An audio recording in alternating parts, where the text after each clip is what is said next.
आज मनापासून खूप आनंद होतोय। शिवसेना राष्ट्रवादी काँग्रेस पार्टीचे 3 जिल्हा परिषद सदस्य निवडून आलेत। मी विशेष अभिनंदन अध्यक्षांचं करेन।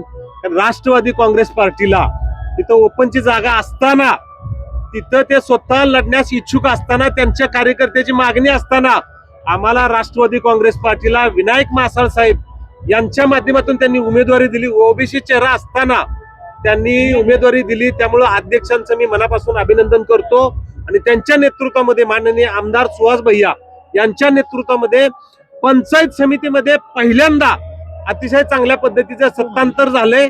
त्यामुळे 3 जिल्हा परिषद सदस्य आणि 5 पंचायत समिती सदस्य निवडून आलेत।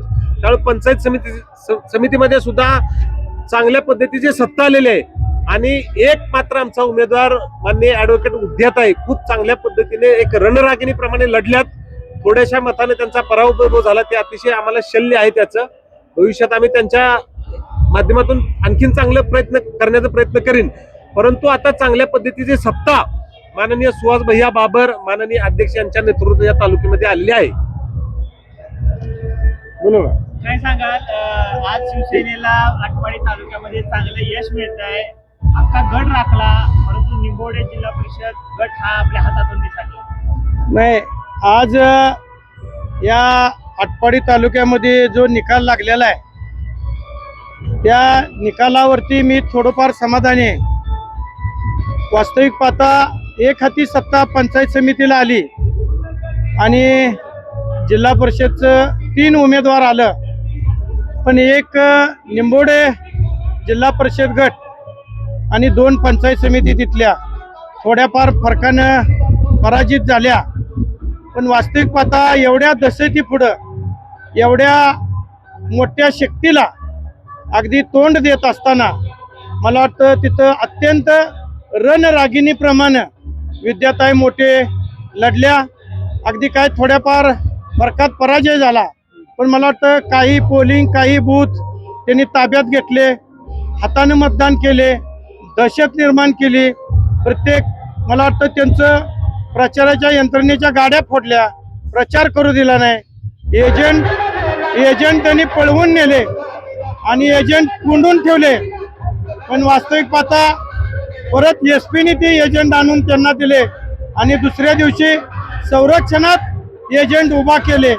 पण एवढ्या दडपणात मध्ये बी मला वाटतं थोड्याफार फरकानं त्यांचा पराजय झाला, पण निश्चितपणानं त्यांचा विजय होणे हे आवश्यक होतं। पण आम्ही तसं वास्तविक पाहता पंचायत समितीची एखादी सत्ता आणि 3 आले याच्यामध्ये समाधानी आहे। काय सांगताल नगर पंचायतच्या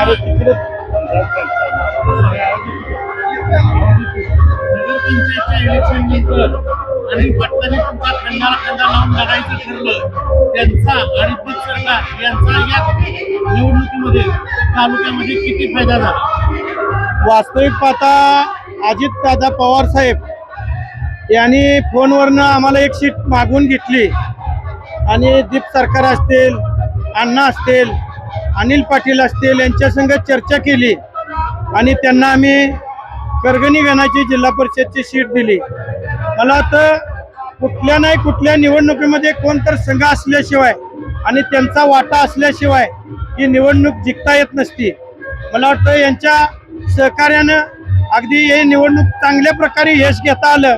मी यांचंही मनापासून अगदी धन्यवाद मानतो। जिल्हा परिषद गटातील उमेदवारीवरून ओबीसी विरुद्ध कुंभी असा वाद रंगला होता। भविष्यात सुद्धा परत कुंभी पॅटर्नच चालेल अशी शक्यता वर्तवली जात आहे। असं काय नाही, मी वास्तविक पाहता मी तुम्हाला सांगतो। आता अनिल पाटलांनी सांगितलं कसं करगणीमध्ये ओपन जागा होती, पण हक्काची जागा आम्ही राष्ट्रवादीला ओबीसीला दिली। मी जातपात मानत नाही, मी काम बघा आणि आमच्या कामावर मतदान द्या म्हणतोय।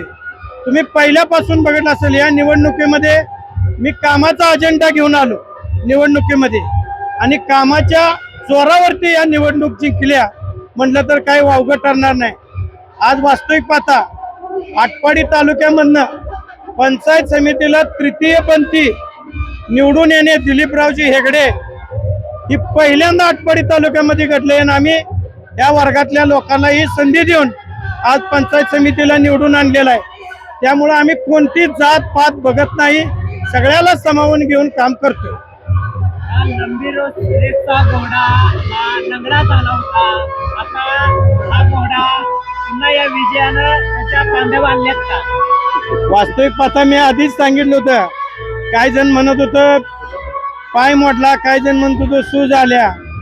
पण पाय मोडला असला तर मी तुम्हाला सांगितलं होतं, चारही जिल्हा परिषद मतदारसंघातल्या 4 कांबे आणून तुम्ही माझा पाय बांधा, निश्चितपणाने मी रेसला पुन्हा उतरतो. आणि आज जनतेला आणि तुम्हाला सगळ्याला दिसलेलं आहे की पाय बांधलेला घोडा पण एवढं काम करू शकतो.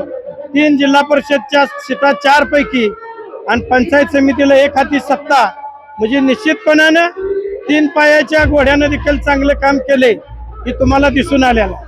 जयदीप भोसलेंच्या प्रवेशावेळी तुम्ही एक शब्द दिलेला होता, तो शब्द आज पाळण्यात तुम्ही यशस्वी झालात, काय सांगा? नाही, मी ज्या वेळेला मोहन काका भोसले वारले होते त्यावेळेला स्वर्गीय अनिल भाऊनी एक मला शब्द दिला होता की काका गेलेत, पण काकाचा जो मुलगा जयदीप आहे त्याला आपण मुलासारखं प्रेम दिलं पाहिजे आणि त्याला जपलं पाहिजे.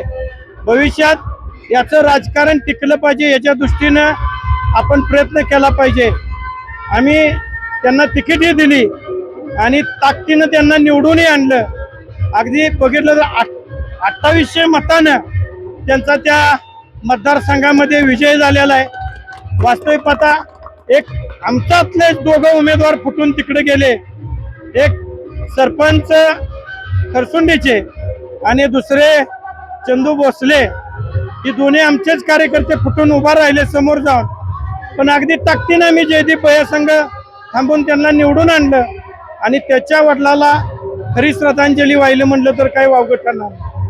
आल्यावर निंबोडे जिल्हा परिषद जो पराभव झालाय गटातून, ती कसर कुठेतरी भरून निघेल वाटतंय का भविष्यात? निंबोडे गणातून पंचायत समितीला जी पराभव झाला त्यामध्ये वास्तविक पाहता गळवेवाडी गावामध्ये येऊन त्यांनी जी दहशत केली, 20-25 गाड्या आणल्या आणि तिथल्या लोकांना धमकवलं गेलं, निंबोड्यात धमकवलं गेलं.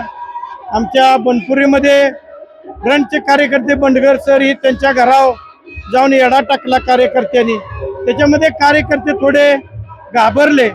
पण निश्चितपणानं तालुक्याचं चित्र बघितलं तर जे दहशत करतात त्यांच्या विरोधातला कौल जनतेने दिलेला आहे आणि दहशत हळूहळू संपायचा इथून पुढे आम्ही निश्चितपणानं प्रयत्न करू. भारतदादा पाटलांच्या गटाने आपल्याला शेवटच्या टप्प्यात पाठिंबा दिलेला होता, तो फॅक्टर चालला का? चालला. भारत तात्याने बी पाठिंबा दिला, त्यांच्याही कार्यकर्त्यांनी आम्हाला चांगलं काम केलं, त्यांचंही आम्ही मनापासून धन्यवाद मानतो.